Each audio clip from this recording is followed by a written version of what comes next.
Hi everyone, in today's video I will be talking about Paint.net, which is an image and photo editing software for Windows PCs.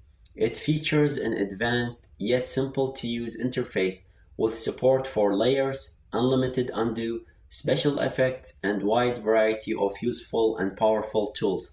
It has an active and growing online community which provides friendly help, tutorials, and plugins. Paint.net started development as an undergraduate college senior design project, mentored by Microsoft, and is now maintained and developed by Rick Brewster. Originally intended as a free replacement for the Microsoft Paint software that comes with Windows. However, it has grown into a powerful editing tool, which has been compared to other big photo editing software such as Adobe Photoshop.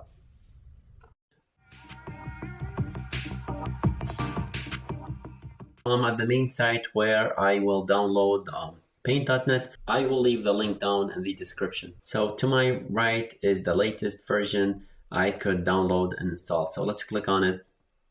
And once you're at this page, you would want to choose the second option, since the first one is the paid version, and that's where you will get it from Microsoft Store. So let's click on download now. And again, click on the link that says Paint.net in the version. And once it's downloaded to your PC, just open that file and click on the exe to start installation. I would just choose Express and click on next, agree, next, and just give it a few seconds to complete. Okay, so it has completed installing, so let's click on finish to launch the software. Once the tool launches, it might look overwhelming at first since you have so many windows open, but it's not that hard once you learn them. So let's go through all the menus. So like the first window is basically your tools.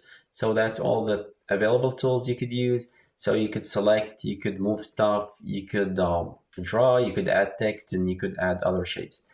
And your second one is the color. So you could grab any one of them, just left click and hold, and you could relocate them to any location you like. So I'll just leave the default for now.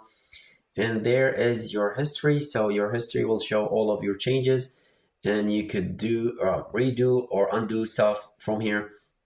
And there is your layer window. So that's all the layers you add to your project. So the first initial one is the background. Now for these four windows, you could make them disappear. So like if you click on the tools, that one is gone, and you could click on it again and it will reappear.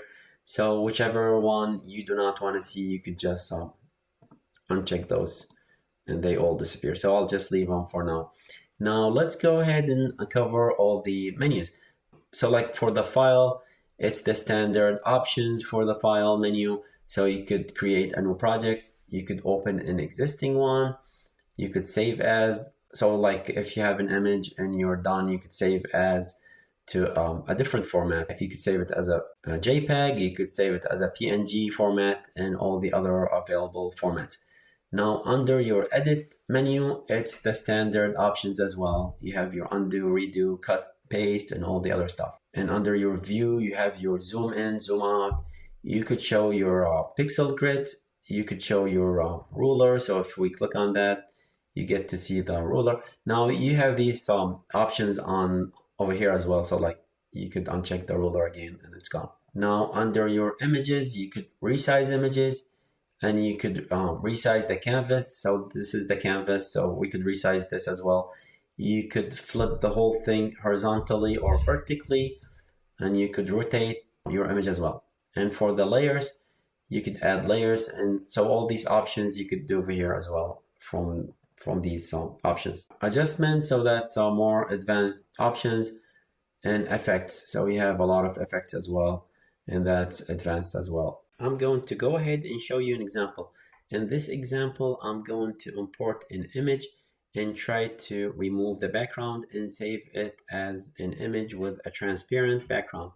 So first thing is let's create a project. So under File, New, and I'm just going to leave all the default dimensions. Okay. a project has been created for me.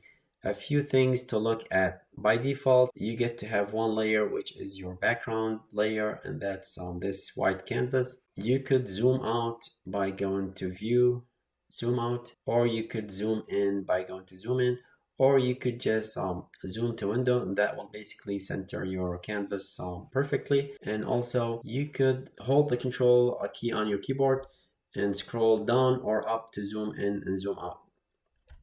Also, you could hold your center key on your mouse, which is the scroll key, and that will let you move the canvas to wherever you like. Now, also, you could resize this canvas by going to Image and Canvas Size. So you could reduce it from here. You could make it 50. You could make the width like 200. And that will make it smaller. Now let me undo. So any change you make will show up under your history window. So you could easily undo, and it will undo the last change you made. Okay, so let's go ahead and add a layer. So I'm going to add an image that I have on my computer. I'm gonna go to layers, import from a file, and I'm just going to select this Apple image. And now I have my image showing up as a layer over here above my background layer.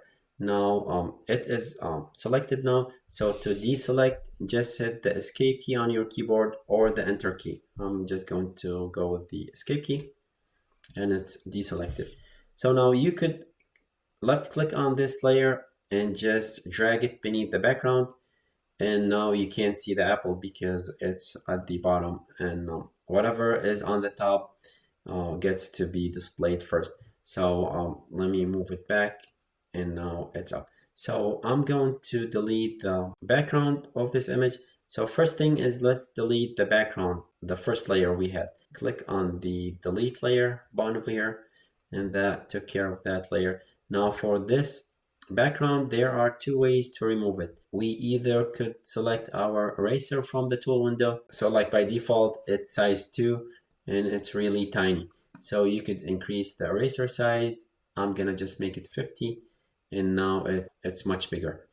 And I could play with the eraser hardness. So the more it is, the harder it erases, and the less it is, the softer it erases. So you might want to select 5 when you are close to the edges, and that kind of leave some fade. Now this is one way to get rid of the background. Another way is to select the magical wand. So let me undo my changes with the eraser and just select magical wand, and I could click anywhere on the background and it will automatically select the background. Now you could see over here, if I zoom in by holding the control key and scrolling up, you could see it has selected inside the apple. So to fix this, you could play with the tolerance. So the less tolerance, the less it is strict on selecting, and the more tolerance, the more it selects from my picture. So I'm just gonna leave it at 40, maybe 45 looks good. And to delete the background, just hit the delete key on your keyboard. And now I got rid of the background. So now to save this as an image with a transparent background, I could click on File, Save As, and just make sure to select PNG format. You can't choose any other format, like you cannot choose JPEG, that won't work. So make sure it's .png, and just gonna save it on my desktop and just hit OK. And that basically saved it over here. Now let's go back and let's add a layer or a different background to this image. So I'm going to add an image on my computer. So let's go and add another layer. Let me go to layers, import from file, and I'm just going to select this image as my background. Now I'm just going to resize it. So click on the corner, left click and hold, and drag it all the way until it's full size. I need to hold this layer and drag it down beneath the apple layer, so my apple would show. I'm going to select my apple layer and then select this and try to resize my apple. And I think this is good now. So now let's add 2 more layers, and we'll just click over here, add 1 more layer and add another one. And I'm going to select my apple layer and just Control C to copy the image, and I would select my layer 3 and Control V to paste the image. So now I have 2 apples, but they are overlapping, so I'm just gonna hold this one, left click, and just drag it to the right. And I'm going to add another apple, so I'm gonna go to my 4th layer and just Control V again to paste, or I could just go to edit and paste from here. And now I have a 3rd apple over here. Now let's say I want this apple to be behind the center apple, so I could just leave it here and grab my 4th layer and just drag it beneath layer 3. And you can see now it's behind the middle apple. So now this image looks good to me. I could go ahead and save it, file, save as, and I'm going to just name it app. And now I'm going to choose a different format this time. I'm just going to select a JPEG, and I'm gonna hit save. Now from this window, you get to have the option to select your image quality.